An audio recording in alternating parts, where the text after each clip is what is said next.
Hello there guys, welcome to Survival Russia. Some days are more awesome than others, and this is a day that is a little bit less awesome than the awesome days, because it's been raining a lot today, and I've really not been able to do much. Certainly not on the bulldozer over there that I have to get going and so on. And yeah, maybe it's time to do some rain survival, rainy outdoorsmanship over in the forest at some point here. The weather is certainly awesome for that. But I was tagged recently by Dave Pearson. That's Reallybigmonkey1 down in Georgia, I think he is. He's an awesome guy, really awesome guy. I'm of course subscribed to his channel. And he tagged me in a video on the 4 or 5 best outdoors adventures. So I'm gonna do this tag today. But before we start, I want to say a few words about the mini crawler monster, the mini monster crawler. It's of a small tracked vehicle that I've saved money up for the last year or something like this. Some of you guys know about that. It should be able to be here pretty soon, and that is gonna be really interesting. But that's a completely different story. But one thing that's cool about this vehicle is that the Russian Air Force is using them, the paratroopers use them, because they're light. It's about 110 kilograms. Yeah, something like that. And it can go almost everywhere. Anyway, as I said earlier when I was mentioning this vehicle here, that it comes with a standard, it comes with a Lifan 15 horsepower engine, Chinese Lifan engine. And Lifan, they're most likely quite alright. But as I said, I do not want to rely on Lifan out here, because in that vehicle we can go pretty far. After the Survival Russia vehicle over there cannot do it any longer, or cannot travel further. So as I said, the mini crawler, they also comes with a Japanese Honda engine. But I found out with the company, I spoke to them yesterday actually, at the Honda engine, they have actually cancelled the deal with Honda because they got a much better deal from Briggs & Stratton. Briggs & Stratton, they make awesome engines. I have a Briggs & Stratton lawnmower over there. It's almost 15 years old, and it runs, and it runs perfectly every year. It's amazing. So Briggs & Stratton is gonna be. But as I also said when I mentioned this crawler here earlier, that if some of you guys would like to help out on the engine there, which some of you have done, so there's not much left actually, then it would be pretty awesome, because that means we can get it faster. If you do not want to chime in and support the project, it's fine. It's just gonna take a little bit longer before it's gonna get here. So that's basically it on the mini crawler. I think I'm gonna do a little video on it soon. But yeah, it should be able to get it soon. Let's get on with the video tag. 4 or 5 best adventures, outdoors adventures, or something like this. We have a little bit of a drink here, so I suggest that you guys also go and get yourselves a drink of your liking. This drink here is nice and cool, which is good on a day to day, even it's not that hot. Also, I'm fiddling with making a Survival Russia knife test, like a real outdoorsman's test, not something of beating up your knife and all that good stuff. But a knife should certainly be able to open something, and it can. So that's pretty awesome. But first, outdoors adventure. Let's start from the very beginning. Let's start with my grandfather.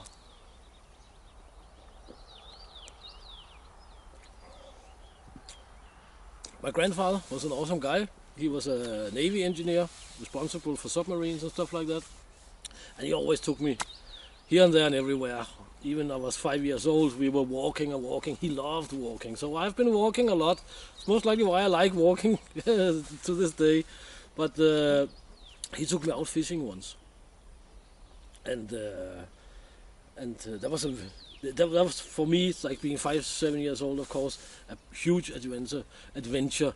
He made basically just a stick, a little piece of a fishing line, a hook, and some bread for the bait. And we actually caught fish on that. It was like bass, I think they're called, or the smaller variant of bass. I'm not really sure what they're called in English. They're called abor in Danish.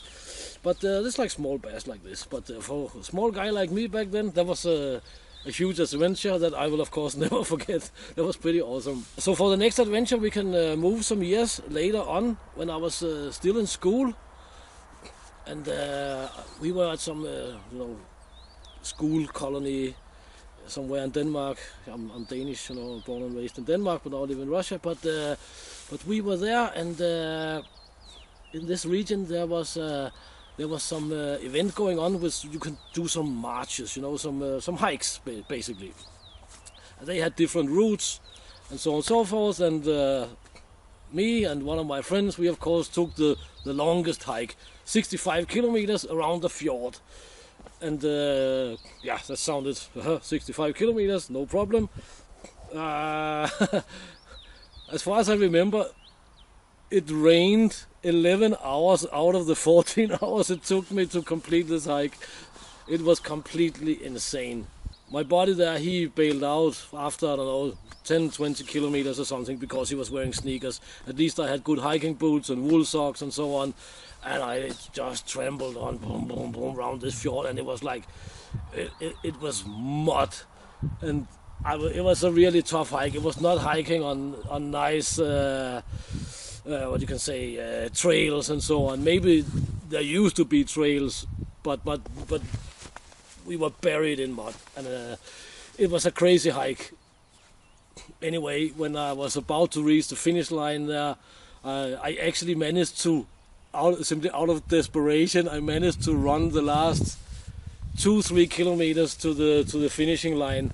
And when we came back to the camp, the school camp there, I realized I couldn't get my wool socks off, because my feet were so swollen from walking and being wet, of course, that yeah, they have swollen up, and the wool socks were actually almost, like you can say, grown into my feet. So it was extremely painful. I had somebody to slowly pull off my wool socks in the shower while pouring warm water or lukewarm water on my feet, and it was extremely painful. There was a big party at the same night and so on that I simply couldn't attend, because I couldn't walk. I had wool growing into my feet everywhere. That was completely crazy. So that was kind of a mad adventure I will never forget. I'll try and do this as short as possible without too much detail, right? But me coming from Denmark, or being born and raised in Denmark, Denmark does not have much wild nature left. So whenever Danes, most of us anyway, want to go to some real awesome Scandinavian nature, we of course go to Sweden, Norway or Finland. But for me, Sweden, there was just across the sound, the water, the small, the sound. Born and raised on the next to the ocean, so that was only 20 kilometers. But we went on a little bit of a trip over there in the southern part of Sweden, and we borrowed a rowing boat. We were out hiking some awesome places, but one evening we borrowed a rowing boat, 3 guys, and we were rowing out on the ocean there. Ocean is no stranger to me, or I'm no stranger to the ocean, of course. But we saw some, not cliffs, but the coastline had some, there was a really, like, I don't know how to describe it, describe this while speaking into the microphone, right? But the coastline we were traveling along was going almost vertically up for like 100-200 meters maybe. I don't remember.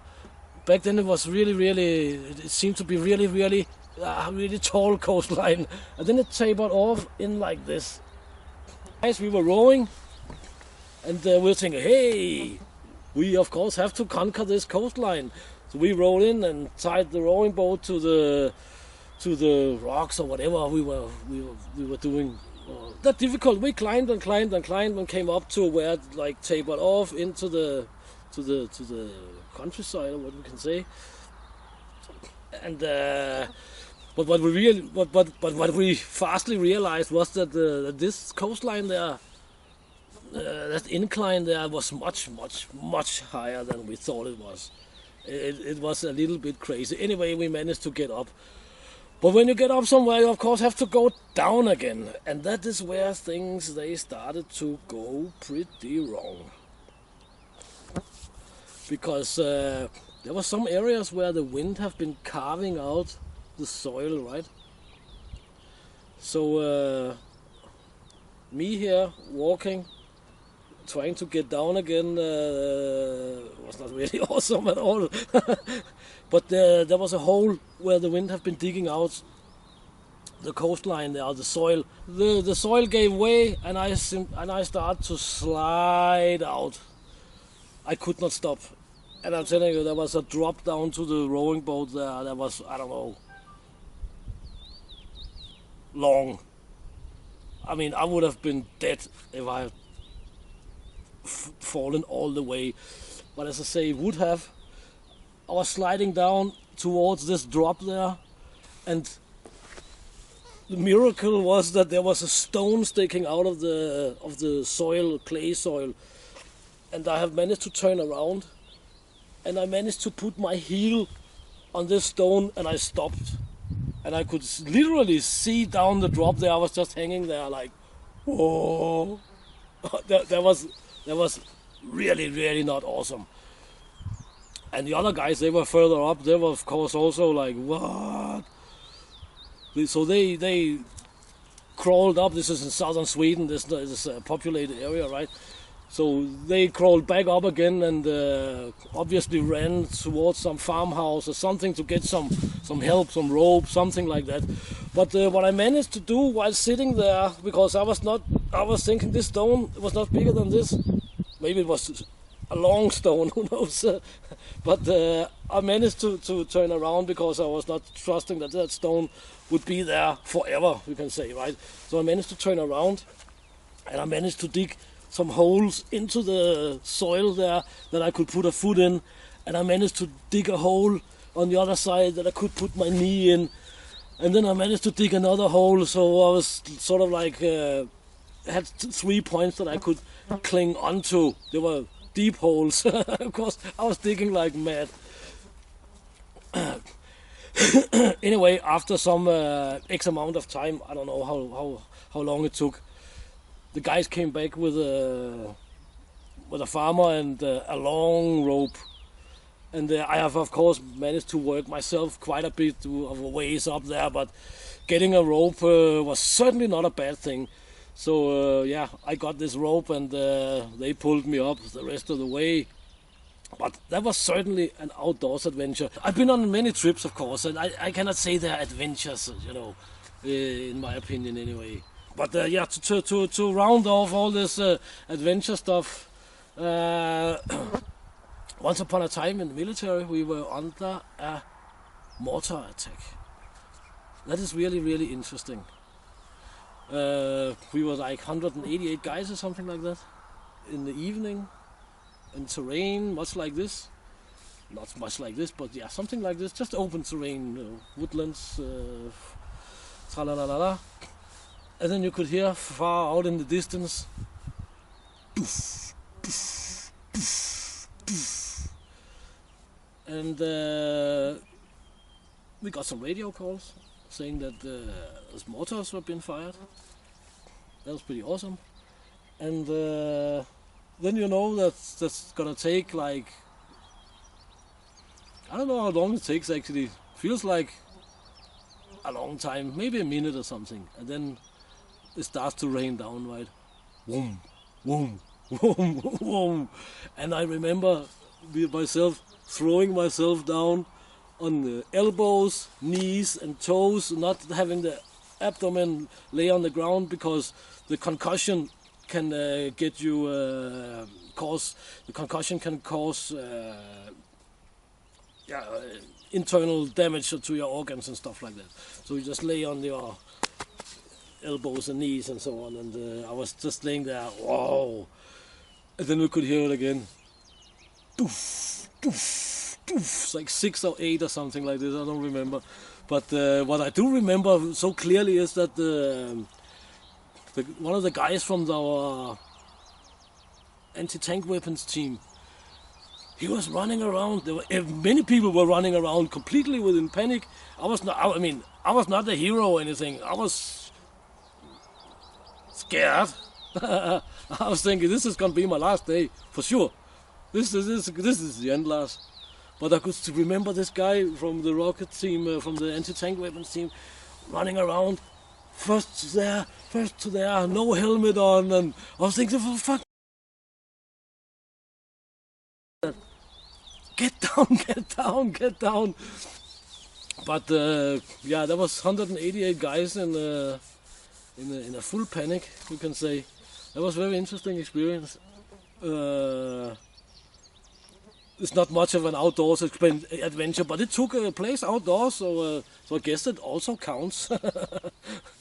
So yeah, guys, that was basically just some Lars stories here, and there was no morale or anything to this mortar attack